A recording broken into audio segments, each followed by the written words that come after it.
नमस्कार दोस्तों, विनायक क्लासेस श्री माधोपुर की यूट्यूब लाइव क्लास में आपका स्वागत है। मैं भीमराज मीणा। तो दोस्तों, इससे पहले वाली क्लास में अपन ने अध्ययन किया था जैन धर्म का, और आज अपन अध्ययन करेंगे मगध का उत्कर्ष। मगध के उत्कर्ष में चलने से पहले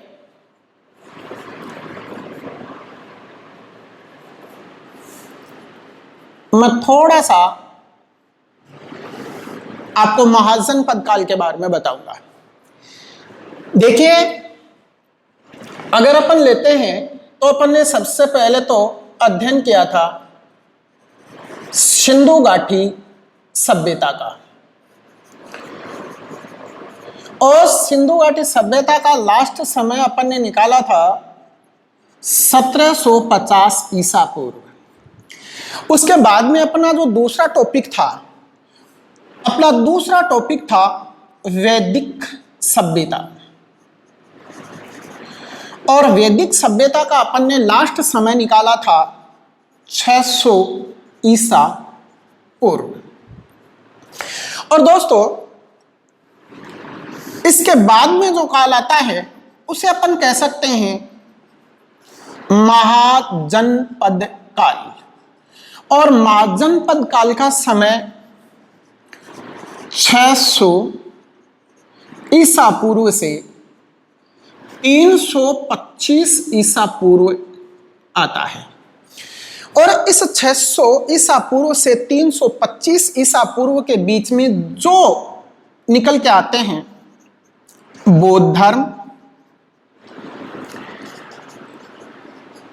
जैन धर्म, और इसी बीच में लेंगे अपन मगध का उत्कर्ष। और दोस्तों, मगध के उत्कर्ष का समय अगर निर्धारित करें तो मगध के उत्कर्ष का समय निकल के आता है 544 ईसा पूर्व से 323 ईसा पूर्व। 544 ईसा पूर्व से 323 ईसा पूर्व के बीच में मगध का उत्कर्ष चलता है।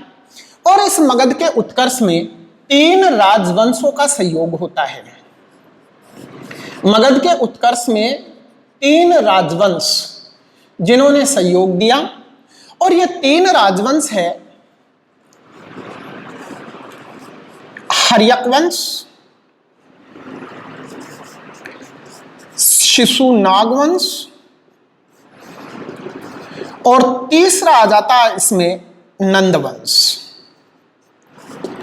और दोस्तों, जब नंद वंश चल रहा था तो नंद वंश के समय भारत पर सिकंदर का आक्रमण भी हुआ।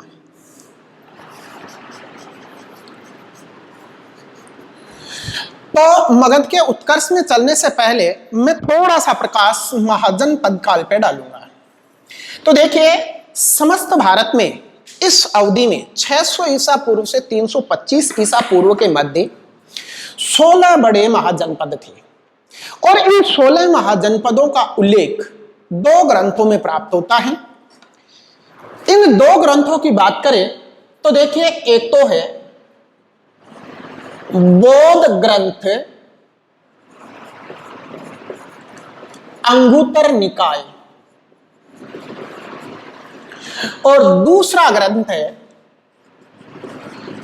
जैन ग्रंथ भगवती सूत्र। तो दोस्तों, 16 महाजनपदों का उल्लेख 2 ग्रंथों से प्राप्त होता है। और अपने पास ये 2 ग्रंथ है, बौद्ध ग्रंथ अंगुत्तर निकाय और जैन ग्रंथ भगवती सूत्र। इन दोनों ग्रंथों से 16 महाजनपदों की सूची उपलब्ध होती है। Doctor KP Jaiswal, Kashi Prasad Jaiswal, doctor KP Jaiswal ने इस महाजनपद काल को द्वितीय नगरीय क्रांति कहा है। तो देखिए, महाजनपद काल को डॉक्टर जायसवाल ने द्वितीय नगरीय क्रांति कहा है।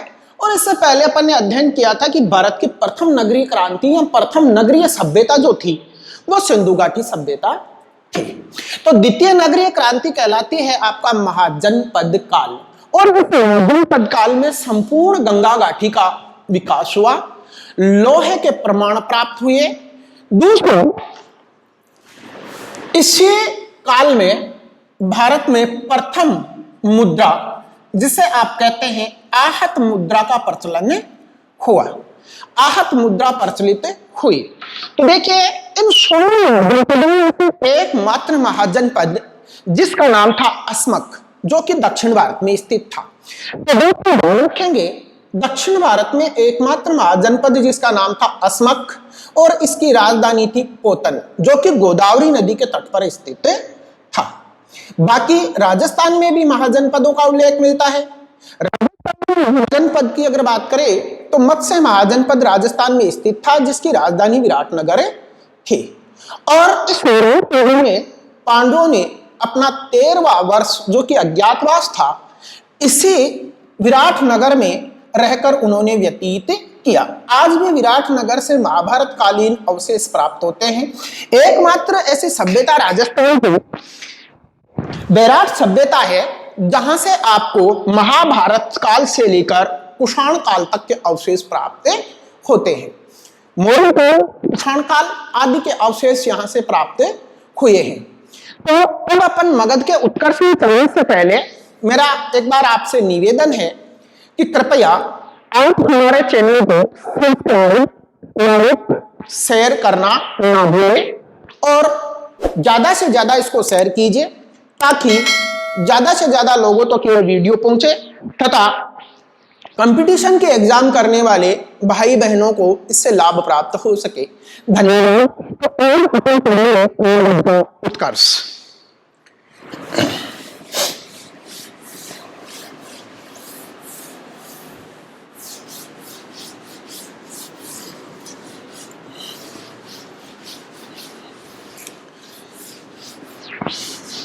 तो दोस्तों मगध का उत्कर्ष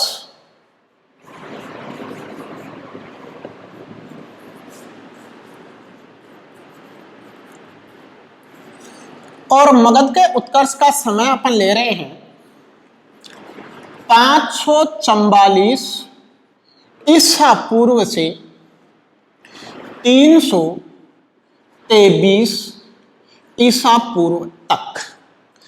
3 राजवंशों की अभी चर्चा की कि इस काल में 3 राजवंशों ने मगध के उत्कर्ष में सहयोग दिया, जिसमें अपन सबसे पहला जो राजवंश लेंगे वो राजवंश होगा हर्यक वंश।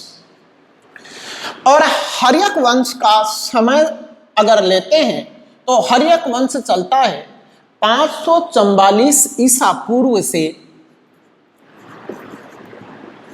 412 ईसा पूर्व तक। तो हर्यक वंश में देखिए, हर्यक वंश आप यूं कह सकते हैं कि मगध पर शासन करने वाला प्रथम राजवंश है हर्यक वंश। यद्यपि इससे भी पहले एक राजवंश का और उल्लेख मिलता है, लेकिन उसकी अधिक जानकारी प्राप्त नहीं होती। और अगर देखा जाए तो वास्तव में मगध पर शासन करने वाला पहला जो राजवंश था वो था जरासंध वंश। या आप यूं भी कह सकते हैं कि मगध पर शासन करने वाला पहला जो शासक था वो जरासंध था। और इसका उल्लेख मिलता है महाभारत काल में। महाभारत काल में मगध का शासक था जरासंध और पहला व्यक्ति जिसने मगध पर शासन किया उसका नाम मिलता है जरासंध। लेकिन ज्ञात सूत्रों से अगर देखा जाए तो मगध पर शासन करने वाला प्रथम राजवंश था हर्यक वंश। अब देखिए बात करते हैं हर्यक वंश। तो पहली जो बात है वो है हर्यक वंश का संस्थापक कौन था। तो हर्यक वंश का संस्थापक था दोस्तों बिंबिसार। तो हर्यक वंश का संस्थापक आ रहा है कौन? बिंबिसार। अब बात आती है कि बिंबिसार का शासनकाल कब से कब तक रहा? तो मित्रों, बिंबिसार का शासनकाल माना जाता है 544 ईसा पूर्व से 492 ईसा पूर्व तक। बिंबिसार, जिसे पुराणों में विशेषकर अपन बात करते हैं मत्स्य पुराण की, बिंबिसार को मत्स्य पुराण में एक और नाम दिया गया है जिसका नाम था श्रोणिक। कहीं कहीं पर यह नाम आपको लिखा हुआ मिलेगा श्रेणिक। तो बिंबिसार का एक और नाम प्राप्त होता है जिसे आप कह सकते हैं श्रोणिक। और किस पुराण में है? मत्स्य पुराण में बिंबिसार का नाम श्रोणिक दिया गया है, श्रेणिक दिया गया है। देखिए, बिंबिसार मगध साम्राज्य का संस्थापक भी माना जाता है और हर्यक वंश का संस्थापक भी था। और बिंबिसार ने विवाह संबंधों के द्वारा अपनी स्थिति को मजबूत किया। तो देखिए, बिंबिसार ने, वैसे तो अगर देखा जाए तो बिंबिसार की रानियों की संख्या बताई जाती है 500, लेकिन यह आंकड़ा अतिशयोक्तिपूर्ण हो सकता है। वास्तव में देखा जाए तो देखिए, बिंबिसार का प्रथम विवाह कौशल देश के शासक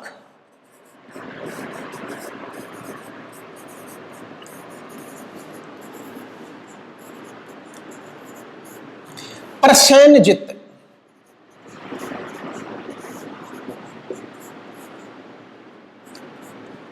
कौशल देश के शासक प्रसेनजित की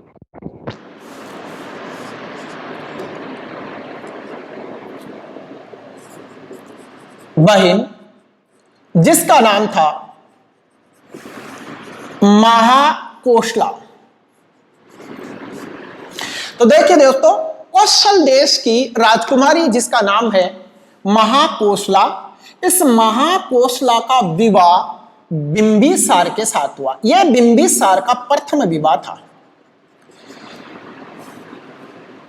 बिंबिसार का प्रथम विवाह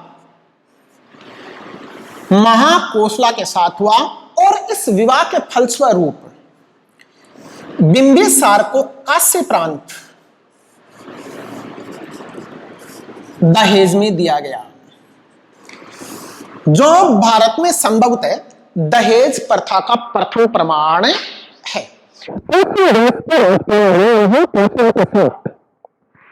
बिंबिसार का पहला विवाह हुआ और काशी प्रांत उन्हें दहेज में दिया गया, जो भारत में संभवतः दहेज प्रथा का प्रथम प्रमाण प्राप्त है।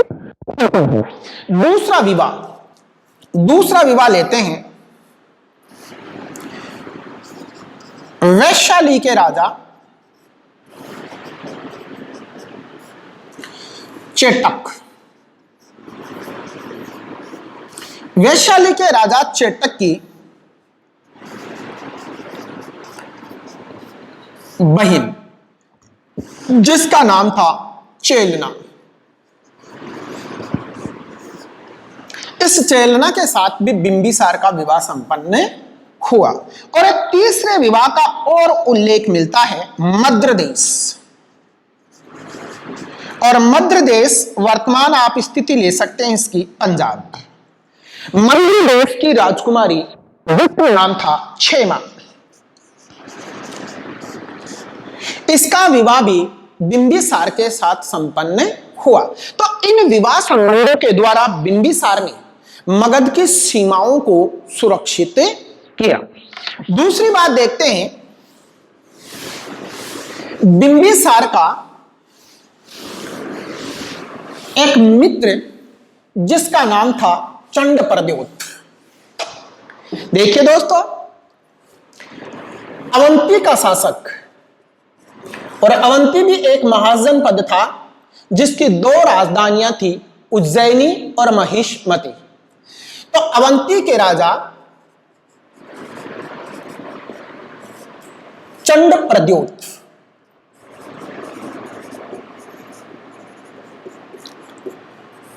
तो अवंती के राजा चंड प्रद्योत को एक रोग हो गया और उस रोग का नाम था पांडु, जिसे आप साधारण भाषा में बोल सकते हैं पीलिया। तो देखिए, अवंती का शासक जो था चंड प्रद्योत, वो पांडु रोग, पीलिया रोग से ग्रसित था। और सबसे बड़ी बात देखिए, बिंबिसार का राजवैद्य, मोस्ट इंपोर्टेंट क्वेश्चन है दोस्तों, बिंबिसार का राजवैद्य, और इस राजवैद्य का नाम था जीवक। तो बिंबिसार के राजवैद्य का क्या नाम? जीवक। और इस जीवक को बिंबिसार ने चंड प्रद्योत का इलाज करने के लिए भेजा। तो संभवतः चंड प्रद्योत भी बिंबिसार का मित्र था। अब देखते हैं, इस तरह से बिंबिसार ने मगध की सीमाओं को सुरक्षित किया। अब बिंबिसार के बारे में अन्य चीजें और देखते हैं। देखिए दोस्तों, मगध की प्रथम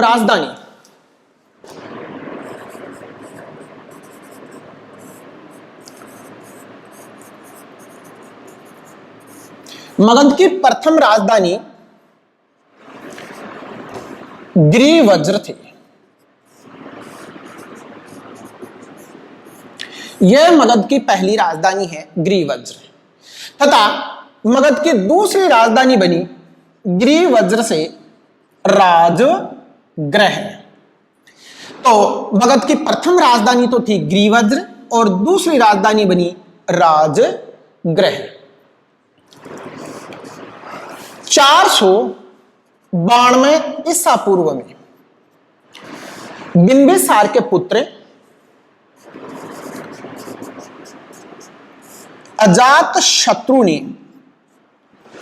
बिंबिसार की हत्या कर दी।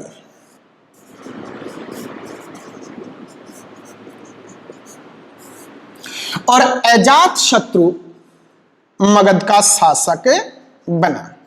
दोस्तों, अगर क्वेश्चन आ जाए कि भारत का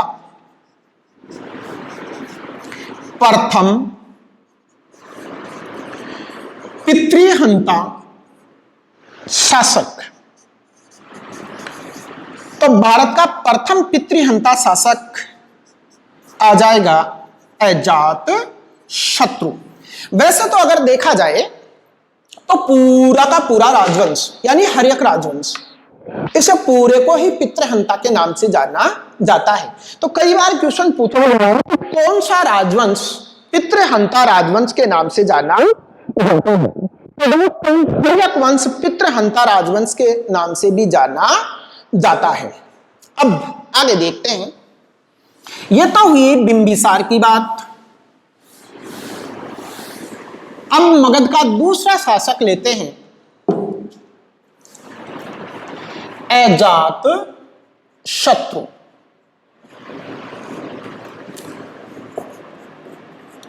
और अजात शत्रु का शासनकाल चलेगा 492 ईसा पूर्व से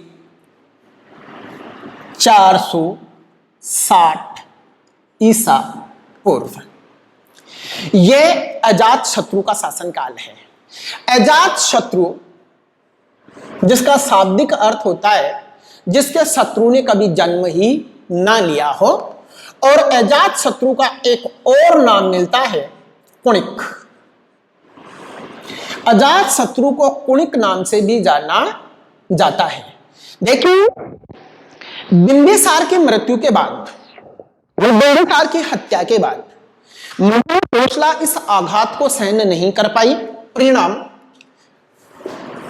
बिंबिसार की पत्नी महाकोशला की भी मृत्यु हो गई। जैसे ही महाकोशला की मृत्यु हुई, तो महाकोशला की मृत्यु के बाद जो काशी प्रांत बिंबिसार को दहेज में दिया गया था, प्रसेनजित ने इस काशी प्रांत को पुनः जीत लिया। इधर अजात शत्रु काशी को छोड़ना नहीं चाहता था। और आपको ध्यान है कि वज्जी संघ जिसकी राजधानी वैशाली, विदेह, मिथिला, यह इसकी राजधानी थी। वज्जी संघ में 8 गणराज्यों का समूह था। कितने होंगे? 8 गणराज्य थे। ध्यान रखेंगे दोस्तों, 16 महाजनपदों में 2 ही महाजनपद ऐसे थे जो गणतंत्रात्मक प्रणाली पर आधारित थे, बाकी सारे के सारे राजतंत्रात्मक थे। पहला तो था वज्जी, और वज्जी में 8 गणराज्य थे, और दूसरा जो गणराज्य था उसको बोलते हैं मल्ल, और मल्ल की राजधानी थी पावापुरी और कुशीनगर, और मल्ल में 2 गणराज्य थे। तो कुल मिलाकर गणराज्यों की संख्या थी 10। और महाजनपद काल की बात करें कि कितने महाजनपद गणतंत्रात्मक प्रणाली पर आधारित थे, तो 2 महाजनपद गणतंत्रात्मक प्रणाली पर आधारित थे। तो अब देखते हैं, देखिए वज्जी संघ में 8 गणराज्यों का समूह था, अतः वज्जी संघ को पराजित करना इतना आसान काम नहीं था। तो एक वक्त हो जाता है कि अजात शत्रु ने महात्मा बुद्ध से, किससे? महात्मा बुद्ध से वज्जी संघ को पराजित करने का उपाय पूछा। तो महात्मा बुद्ध ने उनको उपाय बताया कि अगर वज्जी संघ में फूट डाल दी जाए तो वज्जी संघ को पराजित या लिच्छवियों को पराजित किया जा सकता है। तो अजात शत्रु का एक मंत्री था,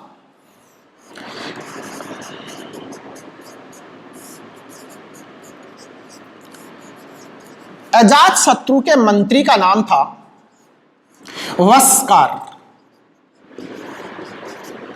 इस वस्कार के सहयोग से अजात शत्रु ने वज्जी संघ में फूट डाली, और फूट पड़ने के बाद अजात शत्रु ने वज्जी संघ को आसानी से पराजित कर दिया। दोस्तों ध्यान रखेंगे, very very most important question है कि वह कौन सा शासक था जिसने भारत में प्रथम बार प्रक्षेपास्त्र प्रणाली काम में ली। तो भारत में प्रक्षेपास्त्र प्रणाली काम में लाने वाला पहला शासक था अजात शत्रु। और इस वज्जी संघ के विरुद्ध अजात शत्रु ने 2 हथियार, जिन्हें कहा जाता है महाशिला कंटक, और दूसरा नाम है रथ मुसल, इन 2 हथियारों को काम में लिया। यह पहला शासक था जिसने इस प्रकार के हथियार युद्ध में प्रयोग किए गए। तो महाशिला कंटक एक ऐसा हथियार था जिससे शत्रु सेना पर बड़े बड़े पत्थरों की बौछार की जाती थी, तथा एक ऐसा यंत्र था जो रथ की गदा में लगा हुआ था, और रथ के साथ या पहिए के साथ घूमा करता था, और जैसे ही रथ गति से चलता था तो यह गदा भी गति से घूमती थी, और इस तरह से शत्रु का संहार किया जाता था। तो पहले इस प्रकार के 2 हथियार काम में अजात शत्रु, और अजात शत्रु ने वज्जी लिच्छवियों के विरुद्ध इस हथियार को लिया। अब दूसरी बात करते हैं, अजात शत्रु ने प्रसेनजित को भी पराजित किया। देखिए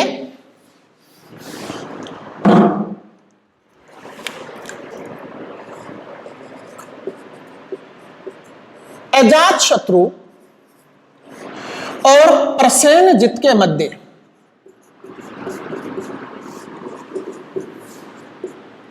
दो बार युद्ध हुए, 2 युद्ध हुए, और प्रथम युद्ध में अजात शत्रु विजय हुआ, दूसरे युद्ध में अजात शत्रु पराजित हुआ, और प्रसेनजित के द्वारा अजात शत्रु को बंदी बना लिया गया और कारागार में डाल दिया गया। और प्रसेनजित के मध्य संधि हो गई, और परसेन जितने अपनी पुत्री जिसका नाम था वजीरा, वजीरा का विवाह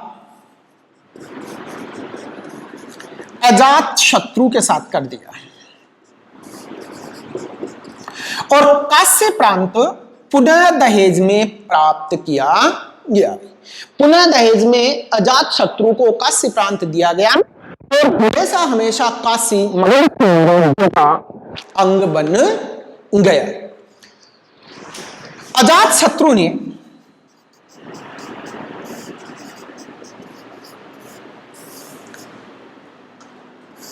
चेटक को भी पराजित किया, चेटक को पराजित किया गया। इस तरह से अजात शत्रु ने मगध को सुरक्षित किया और एक सुदृढ़ आधार प्रदान किया और अजात शत्रु की राजधानी थी राजगृह और राजगृह में ही अजात शत्रु ने प्रथम बौद्ध संगीति का आयोजन करवाया। मैंने आपको चारों बौद्ध संगीतियां बताई थी। आप यूं भी कह सकते हैं कि महात्मा बुद्ध को जो निर्वाण प्राप्त हुआ, मृत्यु हुई, वो अजात शत्रु के शासनकाल में हुई और अजात शत्रु ने महात्मा बुद्ध की मृत्यु के बाद प्रथम बौद्ध संगीति का आयोजन करवाया। दूसरा देखते हैं उदाइन, जो कि अजात शत्रु का पुत्र था। उदाइन ने 460 ईसा पूर्व में अजात शत्रु की हत्या कर दी और उदाइन मगध का शासक बना।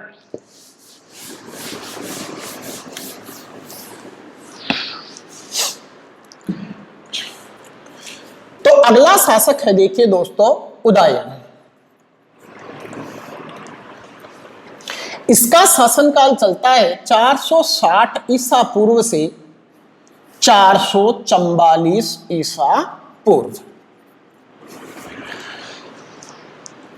उदाइन ने एक नए नगर की स्थापना की जिसका नाम था पाटलिपुत्र और पाटलिपुत्र का वर्तमान नाम है पटना, जो कि शेरशाह सूरी के द्वारा दिया गया। पाटलिपुत्र की स्थापना उदाइन के द्वारा गंगा और सोन नदियों के संगम पर किया गया और पाटलिपुत्र को उदाइन ने अपनी राजधानी बनाई। तो राजगृह से राजधानी पाटलिपुत्र हो गई और 460 ईसा पूर्व 444 ईसा पूर्व में उदाइन की भी मृत्यु हो गई। उदाइन के पश्चात हर्यक वंश में 3 शासक हुए। हर्यक वंश में 3 शासक जो कि उदाइन के पश्चात हुए, उनके नाम है अनिरुद्ध, मुंडक, नागदासक। ये 3 शासक हुए, अनिरुद्ध, मुंडक और नागदासक। तो देखिए दोस्तों, हर्यक वंश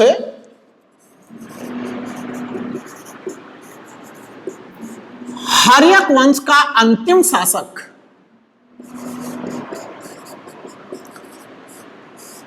नागदासक था, जो कि एक कमजोर शासक था। इस नागदासक को शिशुनाग नामक व्यक्ति ने गद्दी से उतार दिया और स्वयं ने मगध पर अधिकार कर लिया।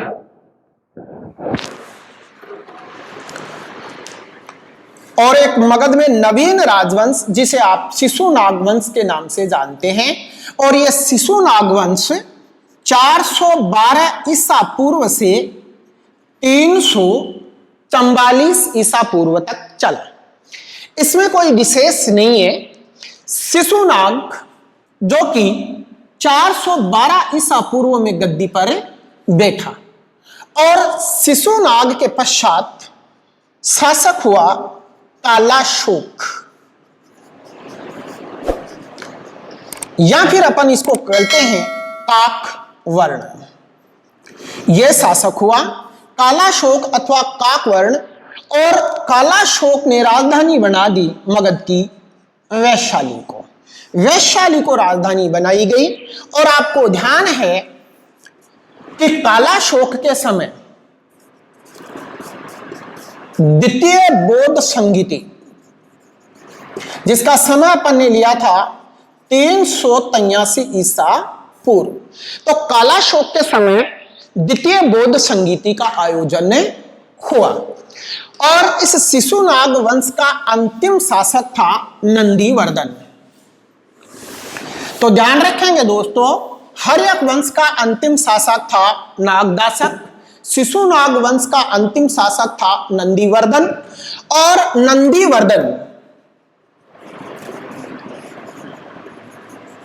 नंदीवर्धन की 344 ईसा पूर्व में एक व्यक्ति जिसका नाम था महापद्म नंद, इस महापद्म नंद ने नंदीवर्धन की हत्या करके मगध पर अधिकार कर लिया और एक नवीन राजवंश की स्थापना हुई जिसको बोलते हैं नंद वंश। नंद वंश का संस्थापक था महापद्म नंद। और कलिंग नरेश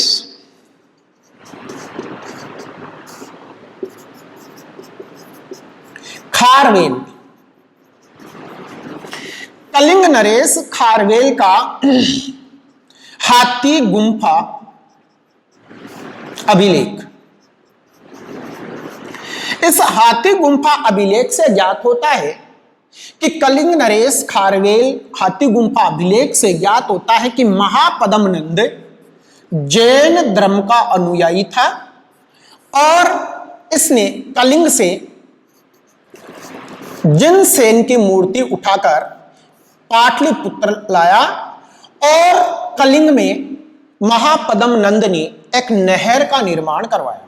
तो मित्रों, भारत का पहला शासक महापद्म नंद था जिसने नहर प्रणाली को जन्म दिया। अर्थात नहर प्रणाली का जन्मदाता भारत में अगर माना जाए तो महापद्म नंद को माना जाता है, जिसने कलिंग में एक नहर का निर्माण करवाया। और इसकी जानकारी मिलती है कलिंग नरेश खारवेल के हाथी गुंफा अभिलेख से। महापद्म नंद जैन धर्म का अनुयायी था और नंद वंश में कुल मिला के 9 शासक हुए।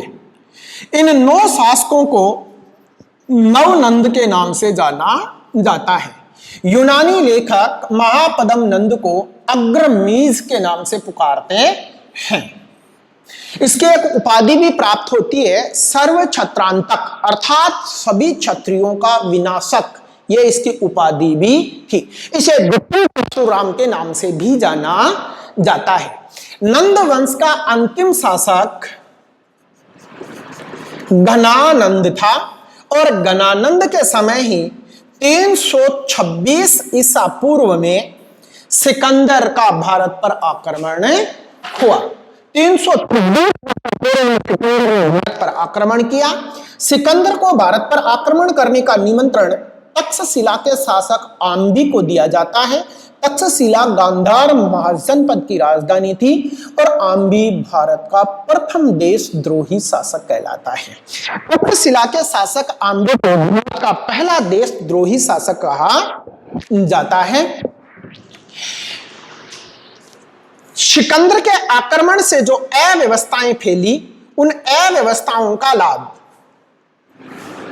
चंद्रगुप्त मौर्य और चंद्रगुप्त मौर्य का गुरु चाणक्य, इन्होंने उठाया। 323 ईसा पूर्व में चाणक्य की सहायता से चंद्रगुप्त मौर्य ने घनानंद को पराजित किया और मगध पर अधिकार कर लिया। तो दोस्तों 544 ईसा पूर्व तक ये मगध का उत्कर्ष चलता है। अब अपन आगे पढ़ेंगे सिकंदर का आक्रमण और मौर्य वंश। तो दोस्तों आज के लिए इतना ही। आपसे निवेदन है कि आप हमारे YouTube लाइव चैनल को सब्सक्राइब करें, शेयर करें एवं लाइक करें। धन्यवाद, नमस्कार।